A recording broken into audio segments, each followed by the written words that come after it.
Hola a todos. En el cuarto domingo de Adviento, el último domingo antes de la fiesta de Navidad, la liturgia de la Iglesia nos propone el Evangelio de la Anunciación de la Virgen María. Otra vez lo hemos meditado, no hace mucho, durante la fiesta de la Inmaculada Concepción.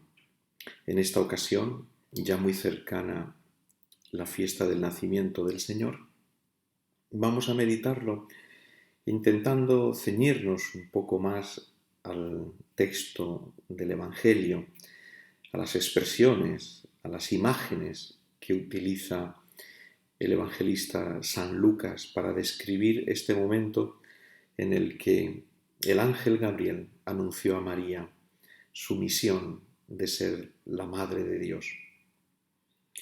El Evangelio de San Lucas se abre con dos anuncios importantes de dos nacimientos determinantes para la historia de la salvación.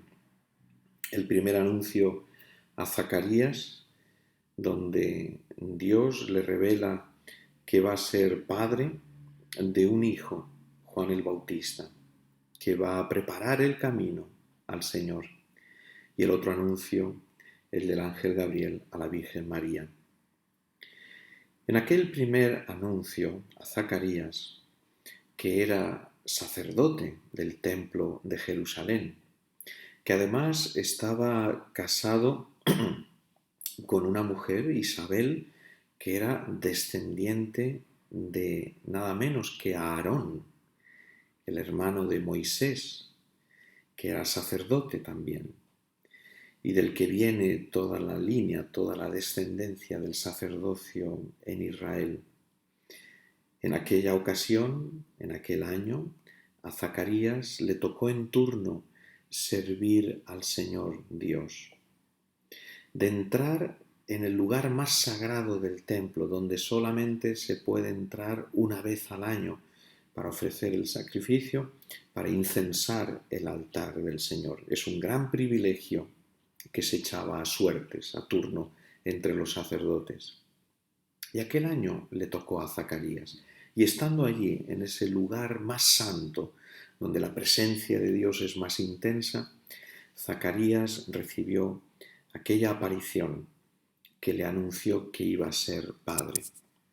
Él y su mujer, Isabel, ya eran ancianos. Naturalmente no podían tener hijos, porque además eran estériles. Y esta revelación llenó de sorpresa y de confusión a Zacarías. Seguramente, estando allí en el templo, en ese lugar tan santo, aquella revelación, aquel anuncio importante que transformaba por completo su vida, en el que de alguna manera sus oraciones habían sido escuchadas, toda una vida pidiéndole a Dios que le concediera descendencia, tener un hijo, puesto que la esterilidad era un grave deshonor en aquella época, una gran contrariedad. Y cuando fue escuchado, reaccionó Zacarías de una manera extraña, dudó de Dios, no aceptó aquella palabra, aquel anuncio. Y entonces, como consecuencia, Dios lo castigó a permanecer mudo hasta el día en que naciera su hijo, Juan el Bautista. Este hecho nos da a entender de alguna manera que quien no está dispuesto a escuchar la palabra de Dios, quien no tiene la disponibilidad del corazón, la apertura de la mente y del corazón a lo que Dios quiere decirnos, al plan de Dios sobre nuestra vida, al final no tiene nada que decir, permanece mudo, es incapaz de articular una palabra y de transmitir un mensaje al mundo, porque se ha cerrado a la voz de Dios, se ha cerrado al plan de Dios, le ha cerrado la puerta de su corazón y de su vida a esa palabra divina que es la única que puede llenar nuestra vida y es la única que merece ser anunciada si no te abres a la palabra de Dios, si no dejas que la palabra de Dios entre en tu vida. Ya no vale la pena decir nada, ya no tienes nada que decir, nada que ofrecer al mundo. De alguna manera este es el mensaje de ese anuncio a Zacarías. Completamente distinto es el anuncio a la Virgen María. Y lo vamos a ver. Este pasaje, que está en el primer capítulo del Evangelio de San Lucas, comienza en el versículo 28 con estas palabras. En el mes sexto, el ángel Gabriel fue enviado por Dios a una ciudad de Galilea llamada Nazaret, a una virgen desposada con un hombre llamado José, de la casa de David. El nombre de la virgen era María. El evangelista San Lucas comienza con esta indicación cronológica. En el sexto mes se refiere, evidentemente, al sexto mes del embarazo de Isabel, su prima, la mujer de Zacarías. No pone ninguna otra más indicación cronológica. No habla del año de la fundación de Roma, que sería lo lógico. Este sexto mes, desde el anuncio a Zacarías, sitúa este acontecimiento del anuncio del arcángel Gabriel a María en un contexto completamente distinto, que no es el simple contexto histórico. Se refiere más bien a una indicación teológica.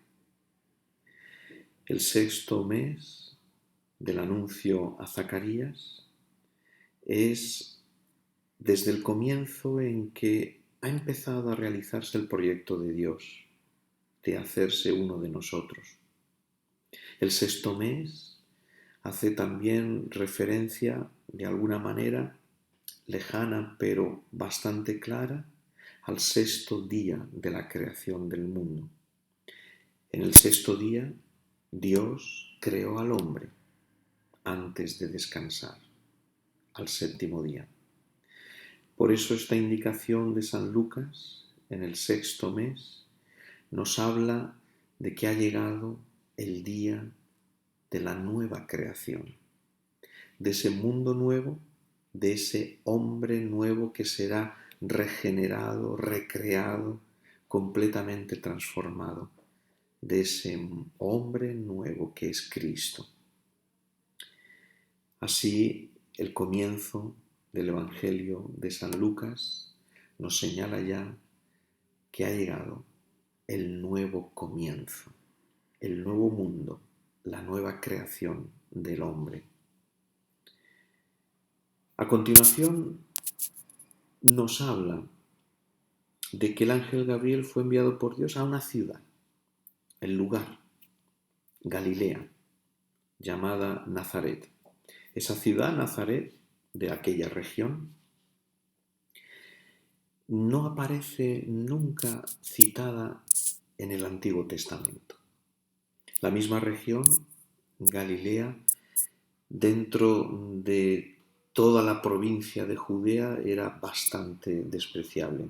Si ya la provincia de Judea tenía poca importancia en aquel momento, en el mundo conocido, en el Imperio Romano, apenas una provincia bastante rebelde y que se encontraba en un extremo del imperio, lejos de la capital. Aquella provincia que estaba dividida en 3 distritos, en 3 regiones, la Judea al sur, cuya capital era Jerusalén. Un poquito más al norte estaba la zona central, Samaria, una región mezclada con paganos, y ya mucho más al norte, un distrito que se llamaba Galilea. El mismo nombre, Galilea, deriva del hebreo Galil, que significa distrito, y que en aquella época tenía poca consideración y era bastante despreciable para los israelitas. Era una zona, un distrito muy pagano, así venía llamado también por parte de algunos de los profetas en el Antiguo Testamento, Galilea de los gentiles y de los paganos. Una zona rural, una zona en la que había una población también rebelde, belicosa, pronta siempre a revueltas contra el imperio, contra Roma, e incluso que se hablaba un dialecto, una lengua, el galileo, que era desagradable porque era gutural, era muy, muy desagradable al oído. Todo invitaba a despreciar aquella zona. Allí, en esa ciudad de Nazaret, desconocida, completamente sin ningún tipo de importancia y de relieve, fue enviado el arcángel Gabriel. Tenemos nada más que pensar en la opinión que tenía, por ejemplo, uno de los apóstoles, Natanael, cuando le fueron a anunciar que Jesús lo iba a llamar y lo quería ver. Y Natanael respondió: ¿de Galilea puede salir algo bueno?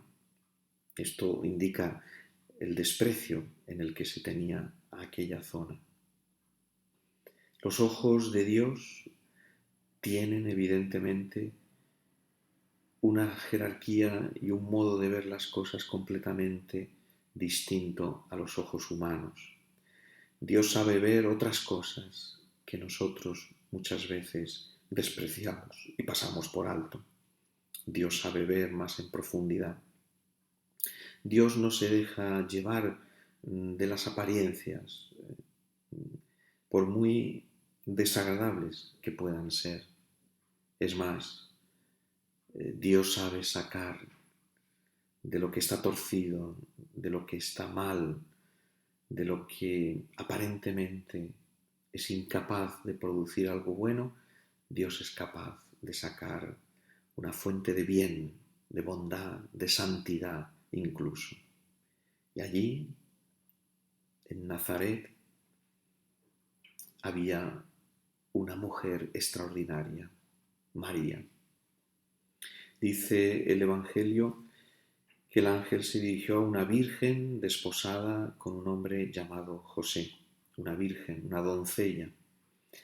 Esta expresión, que a nosotros nos parece extraordinaria y nos referimos a María siempre con esta expresión, la Virgen María, y evidentemente nos llena el corazón de alegría.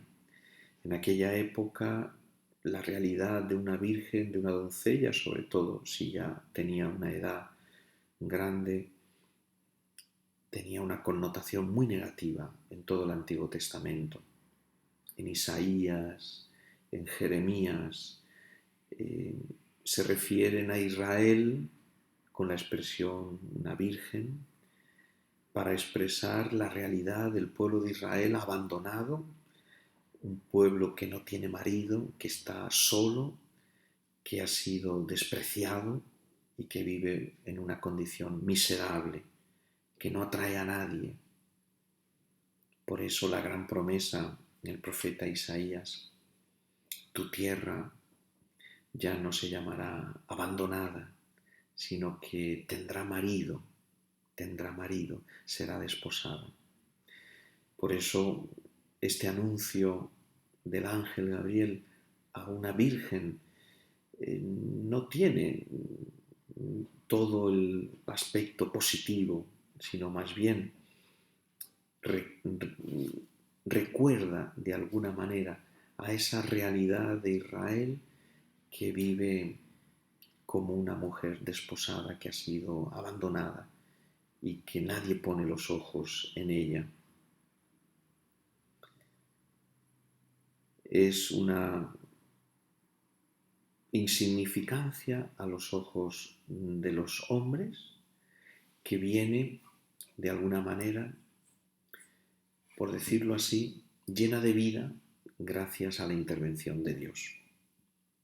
En cierto modo, la expresión de María que exalta el poder del Señor, el amor del Señor, la grandeza del Señor, que se ha fijado en ella, que se ha fijado en la humildad de esta Virgen, de esta doncella.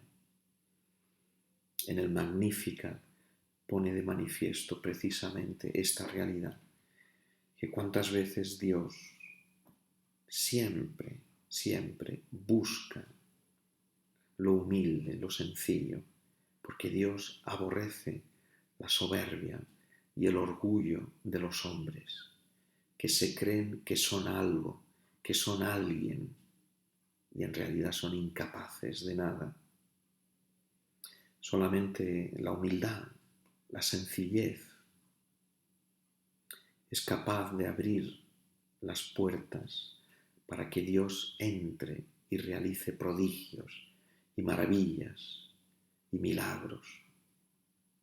Es en la humildad de nuestra vida en la que tenemos que trabajar, sobre la que tenemos que construir nuestra vida, para que el Señor haga de nosotros un instrumento en sus manos, un instrumento dócil, que le dejemos obrar, que obremos siempre, que actuemos, que hablemos, que pensemos como Dios quiere, en concordancia con Dios, en unión con Dios, para que así nuestra vida dé fruto abundante, el fruto de Dios, para que nuestra vida no esté manchada y absolutamente corrompida por nuestro orgullo, por nuestra soberbia, por nuestra vanidad.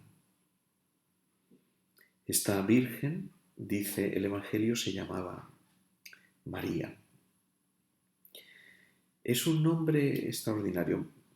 En hebreo, María, Miriam, significa la excelsa, la que está elevada en alto.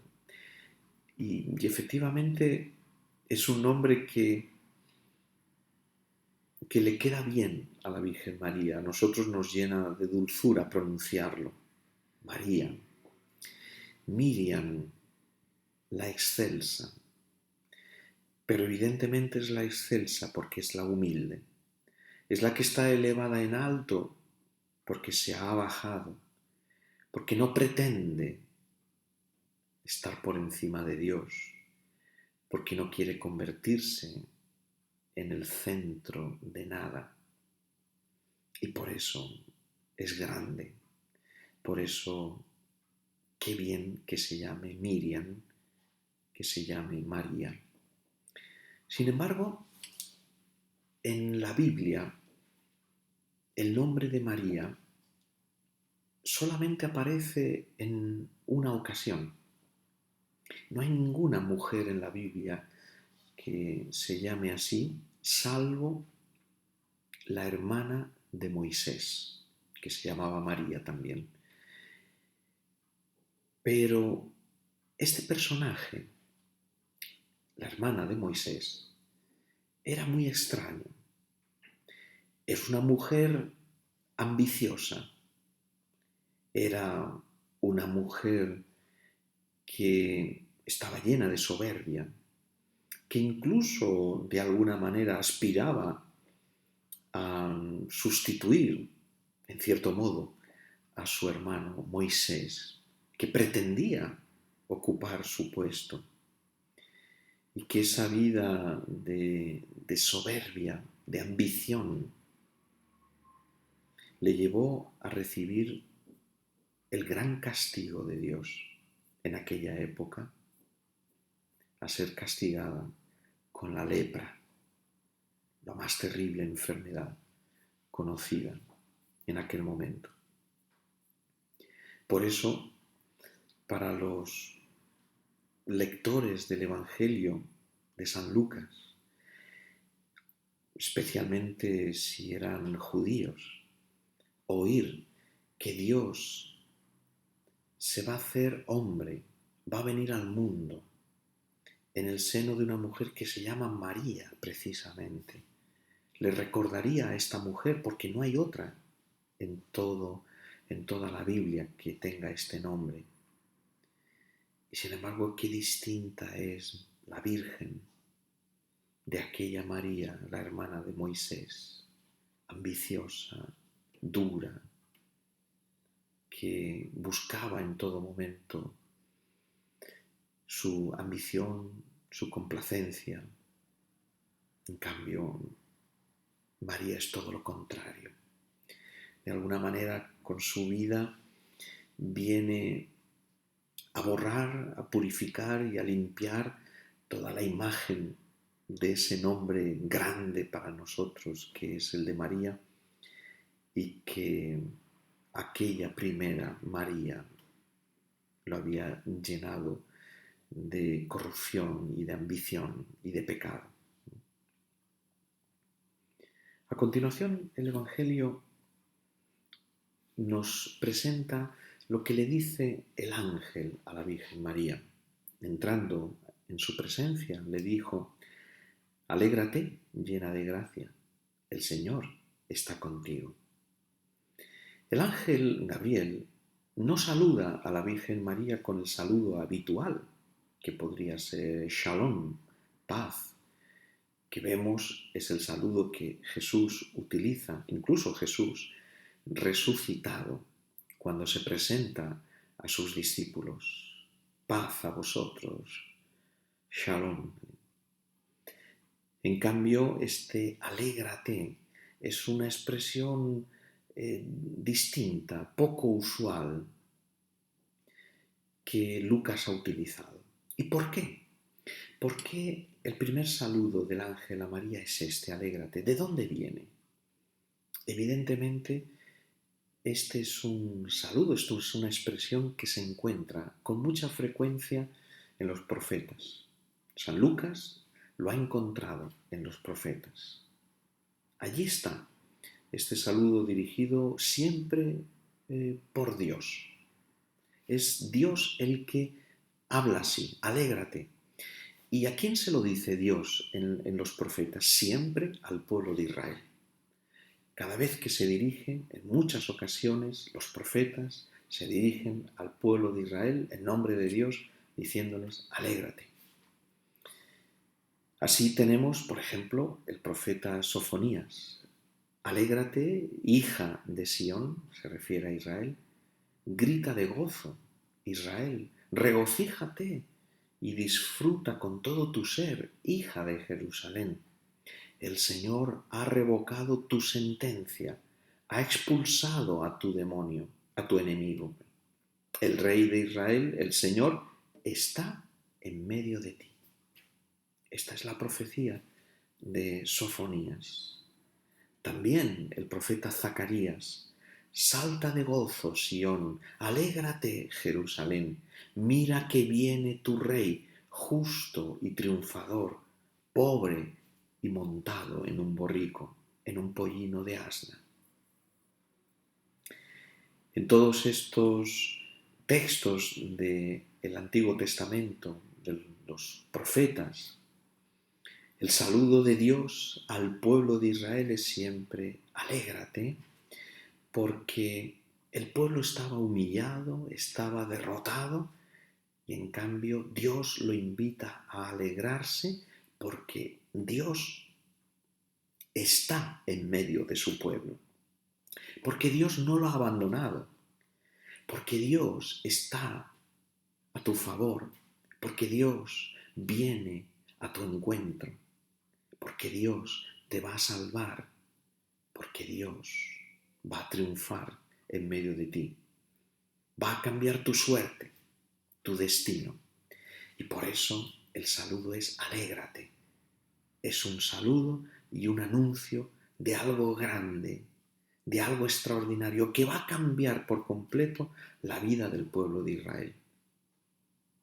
Y por eso el ángel Gabriel saluda a María de la misma manera. Alégrate, porque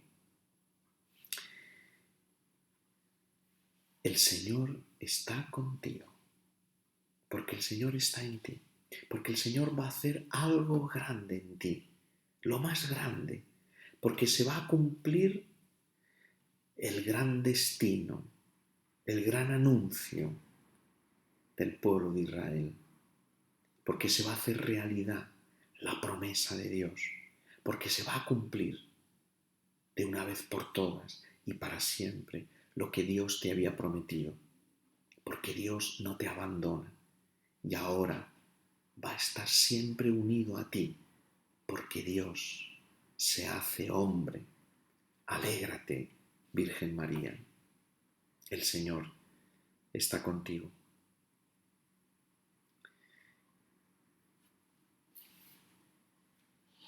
La saluda a continuación como llena de gracia. Es también una expresión extraña en la Biblia. Solamente aparece algo parecido, cercano en la carta a los Efesios. Se podría traducir también como, oh amada de Dios, aquella que ha sido bendecida por Dios, extraordinariamente bendecida. Dios se ha volcado contigo, María. Se ha volcado contigo, te ha llenado de gracia. Eres completamente amada por Dios. Y la carta a los Efesios extiende esa plenitud, por decirlo así, esa bendición que Dios dirige a María a toda la humanidad, a todos nosotros. Hemos sido bendecidos y hemos sido bendecidos por Dios en Cristo. Cristo es la bendición más grande. Es el momento culminante de ese volcarse de Dios con nosotros, de ese darse por completo a nosotros. ¿Y cómo responde la Virgen María? Evidentemente ella se turbó ante este anuncio y se preguntaba qué saludo era aquel. Es la misma duda aparentemente que la de Zacarías, pero es completamente distinta porque María no dudó de la palabra del Señor, la escuchó, la acogió en su corazón y dio a luz al Salvador. En cambio, Zacarías dudó de la palabra, él que era anciano, estéril y anciano, y su mujer también anciana. ¿Cómo iban a tener un hijo? Era imposible. El mensaje es, para Dios nada es imposible, es decir, la palabra de Dios se cumplirá siempre. No hay ninguna palabra de Dios que deje de cumplirse, que se quede estéril, que no deje de dar fruto. Siempre Dios, cuando habla, realiza lo que dice, cumple lo que dice. Y el cumplimiento de la palabra de Dios se realiza en María con la encarnación del Hijo de Dios. Ahí se le revela su misión. Va a dar a luz a un hijo que será hijo del Altísimo, así se llamará. Y cuando María le pregunta al ángel cómo será eso, pues no conozco varón. Entonces, en esta pregunta se pone de manifiesto ya toda la disponibilidad de la Virgen María. ¿Cómo será eso? Pues no conozco varón, pero yo quiero colaborar, yo quiero entrar en el plan de Dios, yo quiero tomar parte en el plan de Dios. Si Dios ha pensado en mí, si Dios me ha llamado, si Dios me ha buscado, si Dios ha contado conmigo, si Dios quiere realizar una misión en la tierra contando conmigo, yo quiero entrar. ¿Cómo será eso? ¿Cómo será posible? ¿Cómo lo podré hacer? Es la disponibilidad total de la Virgen María a decir, estoy dispuesta, yo quiero colaborar con Dios. Si Dios ha decidido hacer algo grande en el mundo, yo quiero facilitarlo, yo quiero colaborar con el Señor. No quiero ser un obstáculo, no quiero que lo que Dios ha decidido deje de hacerse. Y también en nuestra vida personal, en tu vida, lo que Dios ha querido para ti, lo que Dios ha pensado con amor para ti, el proyecto de amor que Dios tiene para ti, tu vocación, tu misión, tu puesto en el mundo, tu papel. Hay que realizarlo. Hay que poner toda nuestra vida al servicio de esa misión, de ese querer de Dios en nuestra vida, para que se realice, para que nuestra vida no sea un monumento a la frustración del plan de Dios. No es posible. No podemos poner nosotros obstáculos al querer de Dios en nuestra vida. Qué triste sería entonces nuestra vida. El ángel le contestó: el Espíritu Santo vendrá sobre ti y la fuerza del Altísimo te cubrirá con su sombra. Por eso el santo que va a nacer será llamado Hijo de Dios. También tu pariente Isabel ha concebido un hijo en su vejez y ya está de 6 meses, la que llamaban estéril, porque para Dios nada hay imposible. Son imágenes bíblicas las que utiliza el ángel para explicarle a María cómo se va a realizar todo. Primero, el Espíritu Santo vendrá sobre ti. El Espíritu de Dios es esa fuerza que hace referencia al Espíritu que aleteaba sobre las aguas al principio de la creación, como nos lo narra el Génesis. Es el Espíritu que es principio de la creación, es la fuerza creadora de Dios. Y por eso esa fuerza creadora de Dios, esa fuerza divina, entrará en María y dará a luz un hijo, el Santo, el Hijo del Altísimo. Y te cubrirá con su sombra ese Espíritu Santo. La sombra es la imagen bíblica que indica la presencia de Dios. Lo hemos visto en el libro del Éxodo, cuando el pueblo de Israel caminaba por el desierto y entonces una columna de nube, la sombra de una nube, lo protegía, lo guiaba a través del desierto.